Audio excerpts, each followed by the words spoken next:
Do you have continuity or association plan for your business? Has anyone shared the concept of sustainability with you? What about the need to protect the rights of minority shareholders? What are those ingredients germane to having effective meetings? For these and many more, tune into Corporate Governance Platform every Thursday on MITV, your darling station, on DSTV 255 and UHF 43 at 4:30 p.m. Corporate Governance Platform is your best medium for informative and educative strategies for the practice of the corporate governance profession. Institute of Chartered Secretaries and Administrators of Nigeria, ICSAN, the hub of governance professionals.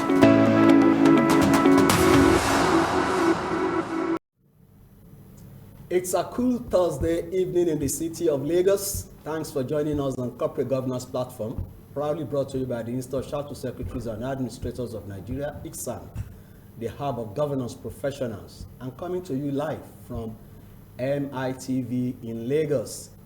I am Tunde Odeyemi, and in the next couple of minutes, we'll be discussing corporate governance as a springboard for national economic development.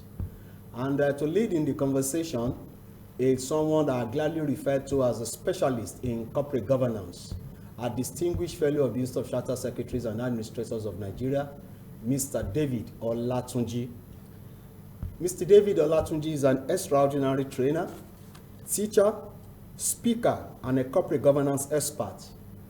He has communicated his thoughts to corporate leaders across industries and private sectors of the economy. He is well known for his practical, insightful, real-world perspectives on learning. His experience in education and knowledge impartation has spanned over 20 years in the banking, manufacturing, insurance, education, communication, media, and the imaging sectors of the economy. He was a council member of the Institute of Chartered Secretaries and Administrators of Nigeria between 1997 and 2004, and the author of Corporate Governance Study Textbook for the Institute. He is the CEO of David OLATUNJI Leadership Academy, a learning hub in incubating leaders in good governance and authentic leadership. He is involved in international financial reporting standard, training, and consulting. Mr. OLATUNJI, we are delighted to have you once again on Corporate Governance Platform. Thank you very much, Tunde. It's always my pleasure to be here to share thoughts on corporate governance. And thank you for honoring our invitation. Thank you very much, because talking corporate governance is good business. It's good business, yes. And we are going to be talking about corporate governance and national economic development. Great. At this point, I'd like to invite our viewers to also participate in the program by asking questions or making comments on this particular topic. You can send your question or comments to 080-2323-1287. I'll take the number again. 080-2323-1287. And please, when you send your question or comment, kindly put your name on it so that we can read it out here. Yeah, we are talking about corporate governance as a springboard for national economic development. Yes. I would like us to kickstart this conversation by asking, for clarity's sake, what is corporate governance on one side, and what does the term economic development connote on the other side? Thank you so much for that great question. You know, you can't start any discussion on corporate governance without defining it first. Okay. But corporate governance is actually nebulous, right? Because there are as many definitions as the context in which you want to talk about it. Okay. But for the context of national economic development today, okay, let me start by giving the first prominent definition of corporate governance before I give mine. Okay. The first definition of corporate governance was actually given by the Sir Adrian Cadbury Committee in 1992 in the United Kingdom. Okay. To mean the system by which an organization is directed and controlled towards the realization of its objectives. All organizations have objectives, goals, and aspirations, and they must be guided, controlled, and directed towards the fulfillment of that. And I will also give one, given by King 4 code of corporate governance of South Africa to mean that corporate governance is the exercise of ethical standards and effective leadership by the governing system of an organization. But there is one flaw in both definitions that I just want to quickly point out, and that is the issue of stakeholder concept. Okay. Every definition of corporate governance that excludes that is incomplete. You know, because in every organization, you have at least 9 stakeholder groups with different interests, with different responsibilities, with different expectations, with different rights, and in a seek to make sure that the organization moves towards the realization of the objectives, the interests of those 9 stakeholders groups should be aligned. So my definition, the one that both the laymen and the professionals can relate with, is the system by which an organization ensures that the interests of all stakeholder groups are closely aligned as possible, as close as possible, so that one interest will not jeopardize the other interest, so that there will be corporate harmony. And when you're now talking about economic development, it's just a process by which the well-being of citizens of the society is guaranteed. You understand? The process by which by which a country becomes more advanced, by which a country improves, you know, almost all aspects of the macroeconomic factors of the country. For instance, you know, the infrastructural development, the literacy level, education level, the housing level, shelter, providing shelter for the citizens, you know, health, you know, providing hospital where people can access, you know, good quality health care, so that the life expectancy can be prolonged. You know, we're talking about food production, availability of food, you know, in the country. You're talking about availability of employment.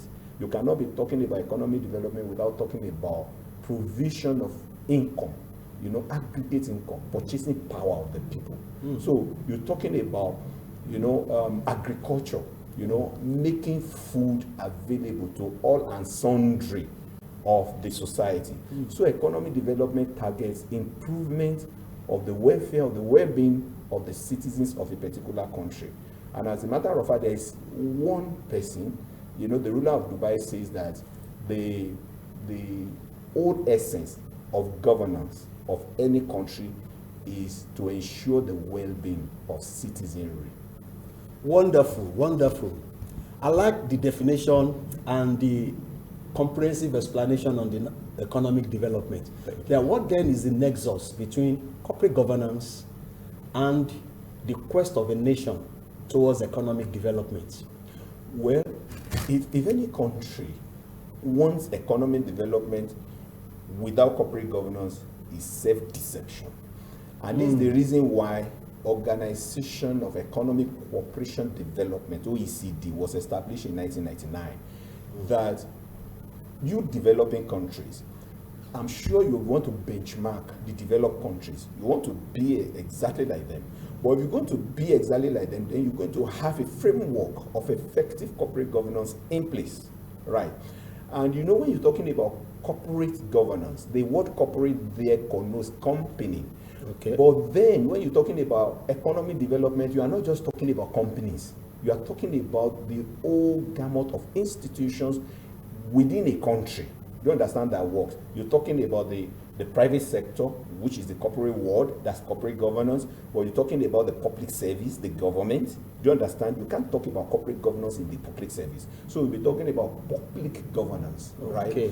Then you have the NGOs, the non-governmental organizations. So you can also be talking about corporate governance. Then you're talking about good governance. Do you understand there? Wonderful. So all these come together under the umbrella of good governance. Now, once good governance is absent, economic development becomes a mirage. Wonderful. You know, because the Wolfensohn, the former World Bank governor, says that the governance of every organization now in any country is as important to world economy as the governance of the country itself. Do you understand? So it is important that everybody understands economic development must be driven by good governance. Just one example.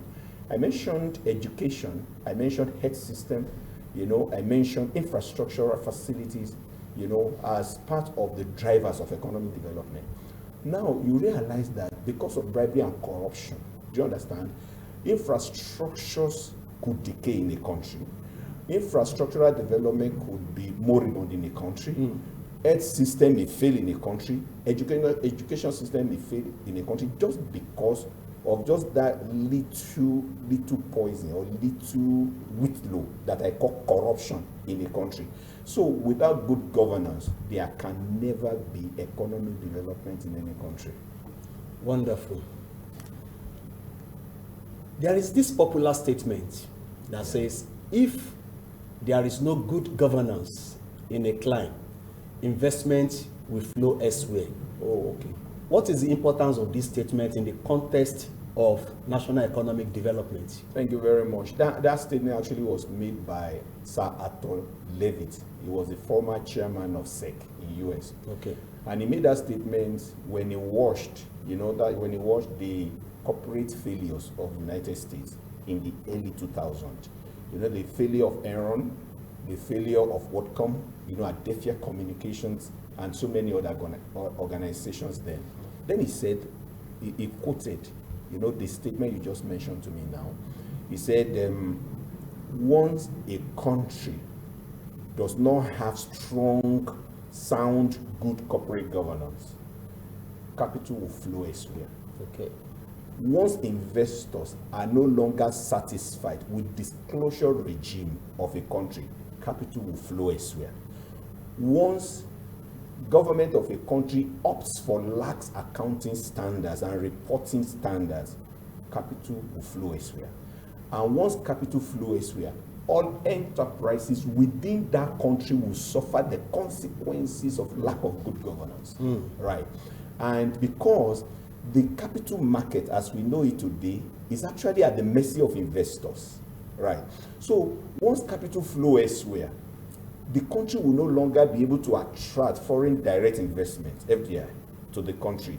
Investors will shy away from coming in, because the greatest expectation of every investor is the protection of his investments, the security of his investments. That, listen, my investment is coming to your country, is it safe? You understand? So they look at the indices of the capital market before they make a decision, before they make an investment decision. So once there is no good governance in place, when there is no framework of good governance that any investor can lay his hands on, do you understand? Then it's either he shies away from bringing his investment if he's not an investor yet, but if he's an investor, then he looks for ways to take his investment away from that country. So there is a nexus, there is a connection that once there is a good governance, once there's transparent disclosure regime, once there's fairness, shareholders' interests are protected, once there is responsibility on the part of the board of directors of companies, once all these things are in place, institutional corporate governance is in place, then the investors feel safer bringing their investment in such a country. And that is why today, it's only countries who have good governance that are attracting capital. And once you attract capital, then the cost of capital is going to be less. Once the cost of capital is less, then the cost of running business also is going to be less. And you know that is economic development in itself. So in essence, for any country that is interested in economic development, good corporate governance is a must. It's not negotiable.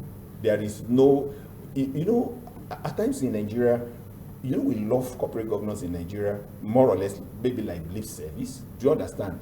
But one thing I am so convinced with is there is no country that can economically advance if there is no good governance, right? Because the whole world is exposed now, the whole world is experienced. I have my money, I want to invest my money, and I'm not sure you're going to take care of my money. I'm not sure you're going to take care of my investment.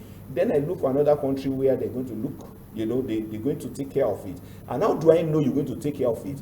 I'm going to watch out for the governance framework. I'm going to look at your judiciary. I'm going to look at your legislature. I'm going to look at the laws they make. I'm going to look at how the laws are enforced. I'm going to look at the bribery and corruption level. I'm going to look at the justice system level. that even if there is a violation of my rights as a shareholder, can I get justice? Do you understand? And once I realize that justice is bought, right, then I'll just rather take my money and go to another country. Wonderful. The discussion today is heavy, and I'm enjoying it. Thank you. Now, I want you to give us practical examples. Maybe you can give us about 2 examples of corporate failures that infringed, that their failures actually was as a result of infringement on the principles of corporate governance. Well, let me start with the latest that I've studied, and that's the Wirecard of Germany. Okay. Is the payment system of Germany, is into financial industry, and Brown, just the CEO of the company, just ran the company aground, so to say. In June last year, they filed for bankruptcy. So when I began to study, I now realized that a lot of things were responsible. One of them is financial reporting irregularities. Do you understand? And what you call creative accounting, cosmetic accounting. There was a particular report that 1.9 billion euros was found in the account, and they don't know where it came from. How can you have such a case? And this also now comes to the role of auditors. Do you understand? The external auditors. What is Ernst & Young? What is Ernst & Young doing? Do you understand, as external auditors, when all those irregularities were going on over years, because it didn't just happen 1 year. Do you understand? Then, secondly, you now realize that because they operate the 2-tier board system, right? In Germany, you operate the 2-tier board structure, meaning there's a supervisory board and there's a management board. The supervisory board was lax in supervising the management board. Do you understand? They didn't have the guts, they didn't have the courage, they didn't have the boldness to do that. And as a matter of fact, the regulators also, BaFin, the regulating banking, practices in Germany, also was lax. They took action too late, and as a result of that, Wirecard failed. Now, let me come to Nigeria. Okay. Let's pick one example in Nigeria. Now, in 2006, the managing director of Cadbury and the finance director also were sacked, by Cadbury Schweppes in UK. They sent auditors to come and investigate Cadbury. And what happened? It was overstatement of results, of financial results. One of the violations of corporate governance principles is when you overstate your accounts, you deceive the public. So is that what you call creative accounting? Yes, creative accounting is just improving financial statements. Okay. Because there's no need to improve financial statements. Okay. Financial statements is to show the performance and the position. Okay. You understand, of the organization at a particular point in time. Report it as it is. There is no need to improve it. The figures are there. Do you understand? But you can now doctor the figure to hide what you don't want people to see. Especially listed companies. Don't forget that you have to disclose your position and your performance to the market. Because the very cornerstone of corporate governance is disclosure and transparency. Once there's no disclosure, where there's no transparency, there's problem. So there was overstatement of accounts for almost 13 billion naira or so for over some years. Do you understand? And undetected also by Akintola Williams. Because Akintola Williams also was found culpable, and it was actually also fined as an organization. So those are the 2 examples. And if I might just add one more. You remember the case of Enron. It's a popular case. It was one of the largest organizations, in the world in terms of earnings, before it collapsed in 2002. And what happened? So many violations of corporate governance principles. One of the principles is that you don't anticipate profit. In other words, you don't get profits that you have not yet earned. But most times they earn their profits over 20-year-old projects, even projects that they have not started. So they begin to accumulate those profits. Do you understand? And they also set up these special vehicle purpose, entities to divert debts and liabilities away from the organization. They hide it away from the investors, giving a false view, a false a first position of the organization to the public. And the unwary public now began to buy their shares, not knowing that the organization is actually hollow inside. And before you know it, it collapsed. And there was this conspiracy at the top. Festo, the CFO, you know, and the managing director, the chairman, you know, began to do a lot of shady things together, unknown to other members of the board. And that is where you now have, you know, when you have dominant personality at the board. So when you violate the issue of dominant personality at the board, then the consequences will be corporate failure.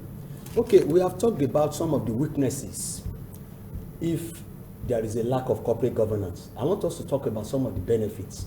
Yeah. What are the specific benefits that can be derived if an organization, for instance, imbibe the principles of good governance, especially as it relates to board composition and structure? Oh, when you're talking about board composition, that's one of the reasons why corporate governance became very prominent, right? In 1992, when Sir Adran Kadri was put together as a committee to look at, you know, the issue of corporate governance, they actually went around organizations in the United Kingdom and they saw what they called them board balance, you know, board structure imbalance. Board structure imbalance means there are some organizations they had only executive directors, no non-executive directors.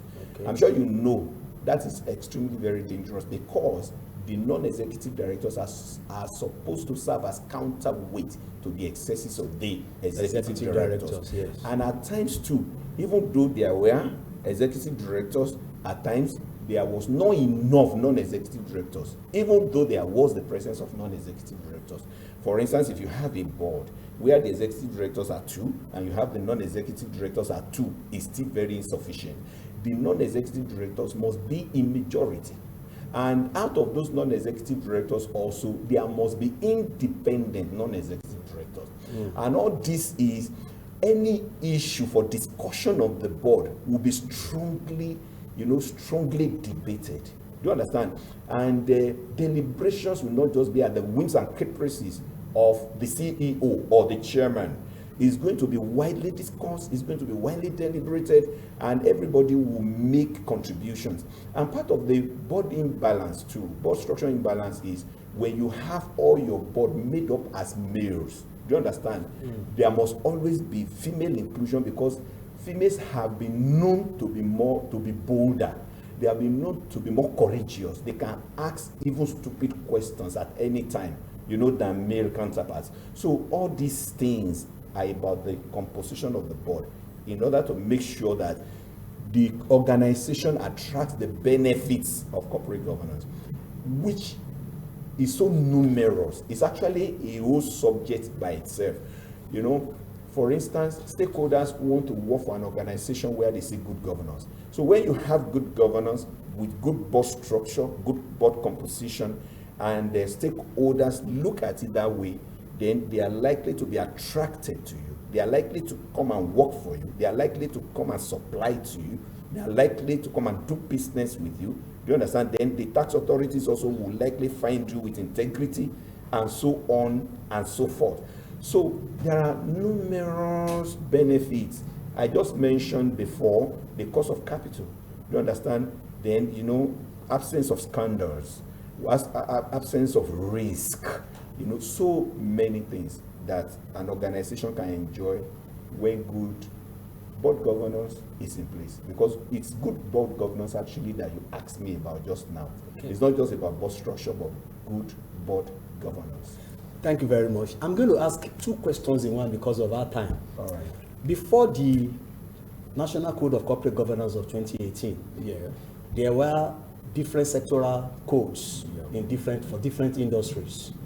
The question there is, how effective are these codes, even in this present dispensation? And since the advent of 2018 National Code of Corporate Governance, what are the benefits, economic benefits to the Nigerian economy? Thank you very much. You know, the sectoral codes preceded the national code, the National Unified Code. And when you're talking about the sectoral codes, talking about the CBN code, of corporate governance for banks and other related companies, I would say right away that has been very effective even before the federal government code, because it was actually mandatory. You understand? It was a mandatory code. It was not actually what you could call a corporate governance code. You could call it like a legislation. It's either you adhere to it or you are asked. It's either you comply with it or you are sanctioned. And when there are sanctions, people are afraid to violate principles. So that code was very effective, and it actually led to a lot of reforms in the banking sector. You realize that in the 2007, 8, 9, there were a lot of reforms in the banking sector, and it also chased away a lot of organizations, a lot of banks, that could not comply. Then when you also talk about the NICOM code, the National Institute, for the Insurance, that also was extremely very effective, because insurance have known that the fear of NICOM actually is the beginning of wisdom. Right. So that also was, very effective. Yeah, PENCOM, in a way, we could say it has its own modicum, of success. But the NCC needs to be ramped up more. You understand? In order to regulate the telecommunications industry. Because there are a lot of loopholes and there are a lot of gaps. When I come to 2018 code, the national code, has it given any economic when you look at that, you realize that almost all those sectoral codes are still the one, that various sectors are still operating. You understand? Because there was a controversy. Do you have continuity or association plan for your business? Has anyone shared the concept? The new regime came, they try as much as possible to make it voluntary. You understand? And anything voluntary at times, is not as effective as when it is mandatory. Okay, thank you very much. This is the much that we can take on today's episode of Corporate Governance Platform. I told you Mr. David OLATUNJI is a specialist, is our guru when it comes to corporate governance. Thank you very much for coming on the show and for sharing your thoughts. And for our viewers, we say thank you very much for being part of the program. We invite you to join us next week, same station, same time. I remain Tunde Odeyemi. Keep spreading the gospel of corporate governance, and bye for now. Do you have continuity or association plan for your business? Has anyone shared the concept of sustainability with you? What about the need to protect the rights of minority shareholders? What are those ingredients germane to having effective meetings? For these and many more, tune into Corporate Governance Platform every Thursday on MITV, your darling station, on DSTV 255 and UHF 43 at 4:30 p.m. Corporate Governance Platform is your best medium for informative and educative strategies for the practice of the corporate governance profession. Institute of Chartered Secretaries and Administrators of Nigeria, ICSAN, the hub of governance professionals.